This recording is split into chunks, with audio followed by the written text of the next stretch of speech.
Hello everyone. और बहुत time बाद जो है आज वीडियो पोस्ट कर रहे हैं। उसकी वजह यह है, आधे से ज़्यादा लोग तो जानते ही हैं और जो नहीं जानते उनको बता देते हैं हम। तकरीबन 20 से 22 दिन पहले मेरी भाभी का इंतकाल हो गया। उसके बाद 20 दिन गुज़रे, 22 दिन गुज़रे तो मेरी वालदा का इंतकाल हो गया। आज उनका 10वां दिन है, तो इस वजह से बहुत ज़्यादा मसरूफ़, ज़ाहिर सी बात है, गेस्ट वगैरह मेहमान वगैरह आते जाते रहते हैं और मूड भी नहीं था, दिल ही नहीं कर रहा था।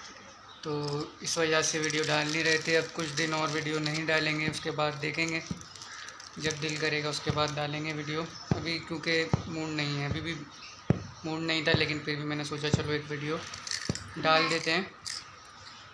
तो किडनीज़ का मसला था, उनकी 1 महीने से डायलिसिस चल रही थी और उसके बाद जो है वो अचानक से इंतकाल हो गया उनका। तबीयत ख़राब हुई और इंतकाल हो गया। तो अभी मेरी तबीयत ख़राब हो रही है, तो ये चक्कर था, इस वजह से हम वीडियोस जो है वो डाल नहीं रहे थे। तो आगे देखेंगे क्या होता है क्या नहीं होता। डालेंगे लेकिन थोड़ा टाइम लगेगा। थोड़ा टाइम लगेगा, लेकिन फिर डालेंगे। फिर शायद जब डालेंगे तो फिर शायद रोज़ की रोज़ कंटिन्यू डालेंगे, लेकिन थोड़ा सा वक्त चाहिए उसके बाद। और ये अब देखो, परसों 12 दिन हो जाएंगे। और वो एक इम्पॉर्टेंट डे होता है, लास्ट डे होता है, मैयत के 12वां दिन होता है और उसमें जो है बहुत मसरूफियत भी रहेगी। उसके बाद देखेंगे, डाल सकते हैं। और ये देखो, ये जो कुछ टाइम बाद थोड़ा देखेंगे। टाइम लगेगा फिर हाथ में तो देखो इस क्या है। वजह से हम वीडियोस नहीं डाल रहे थे। ये देखो, ये चिप्स है, ये फिर ये इसका पैकेट देखो, छोटा सा है, आया था। कुछ ही ऐसा हुआ था कि डायलिसिस चल रही थी 1 महीने से और तबीयत डायलिसिस के बाद थोड़ी डाउन हो जाती है इंसान की। तो उनके साथ भी यही हुआ और एक दिन अचानक से फ़ोन आया कि 7-8 डायलिसिस के बाद जो है वो मुझे डायलिसिस पे ले जाना था, वेरी नेक्स्ट डे लेके जाना था। लेकिन उससे एक दिन पहले ही फ़ोन आ गया कि तबीयत मम्मी की ठीक नहीं है, डॉक्टर के पास लेके जाना है। और मैं और भाई जब जल्दी से वहाँ पहुँचे तो मम्मी को जब बोला हमने चलो डॉक्टर के पास, तो मम्मी जो है वो एक्टिव हो गई बिल्कुल कि मुझे डॉक्टर के पास नहीं लेके जा। तकलीफ़ उनको हो रही थी, लेकिन वो एक्टिव हो गई कि उनको डॉक्टर के पास नहीं जाना था। क्योंकि वो बोलते हैं ना, पहले से पहले इंसान को जिसके साथ बीतती है उसको खुद ब खुद ही उस चीज़ का आगाज़ हो जाता है पहले से पहले। तो तबीयत उनकी ख़राब थी। जब हम पहुँचे, हमने बोला डॉक्टर के पास लेके जाना, तो उन्होंने बोला नहीं, क्यों लेके जाना, मैं तो ठीक हूँ, कुछ भी नहीं हुआ मुझे। मैंने कहा आपको सीने में दर्द हो रहा है? बोला नहीं, कुछ भी नहीं हो रहा, खामखा लेके जा रहे हो ये वो।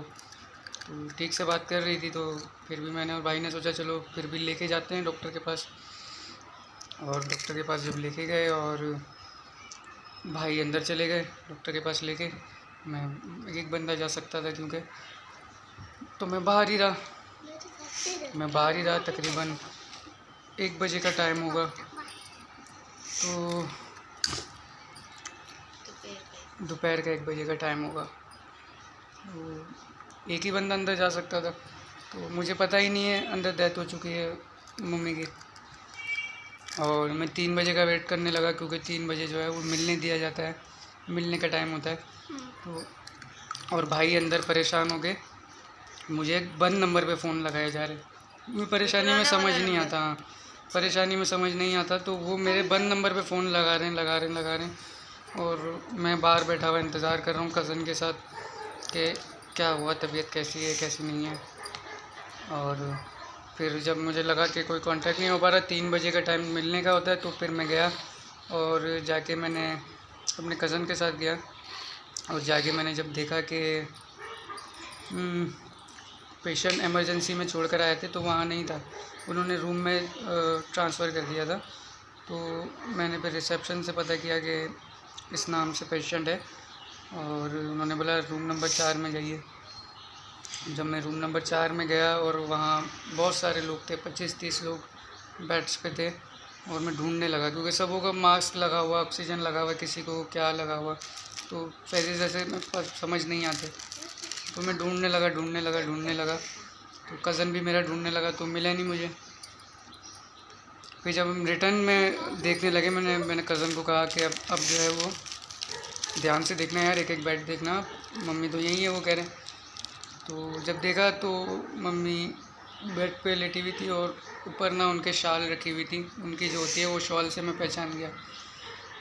अच्छा, तो मम्मी ने 3-4 दिन पहले से खाना छोड़ दिया था, थोड़ा थोड़ा खा रही थी, 2-2 4-4 निवाले, तो उस वजह से उनकी तबीयत ऐसे मतलब सोई ज़्यादा रह रही थी वो, मतलब आंखें बंद ज़्यादा रख रही थी क्योंकि वीकनेस उनको ज़्यादा हो गई थी।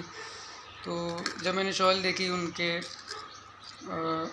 बेड पे लेटी हुई थी और शॉल उनके सीने में पड़ी हुई थी, मैं पहचाना शॉल की वजह से। और जब मैं उनके पास पहुंचा तो उनके पास एक नर्स खड़ी हुई कुछ ना कुछ कर रही थी, और मैंने जो है वो उनको आवाज़ दी, उनकी आधी आंखें खुली हुई थी, और मुझे लगा कि मतलब ऐसे ही वो घर में भी ऐसे ही रह रही थी क्योंकि वो कमज़ोरी की वजह से ना ऐसे ही वो सोई रह रही थी ज़्यादा।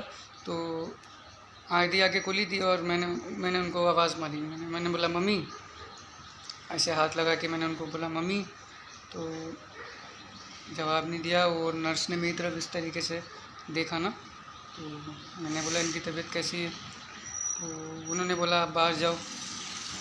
मैंने बोला ठीक है, लेकिन तबीयत तो बताओ मुझे।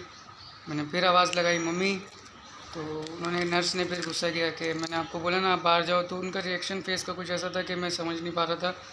और फिर अचानक से मेरी उनके पैरों की तरफ जब नज़र पड़ी तो उनके दोनों अंगूठे जो है वो बंधे हुए थे, जो कि इंतकाल के वक्त बांधे जाते हैं, डेड बॉडी पे बांधे जाते हैं, दोनों अंगूठे बंधे हुए थे। और मैं पागलों की तरह उनको आवाज़ लगा रहा था, मुझे पता ही नहीं कि उनकी डेथ हो चुकी थी।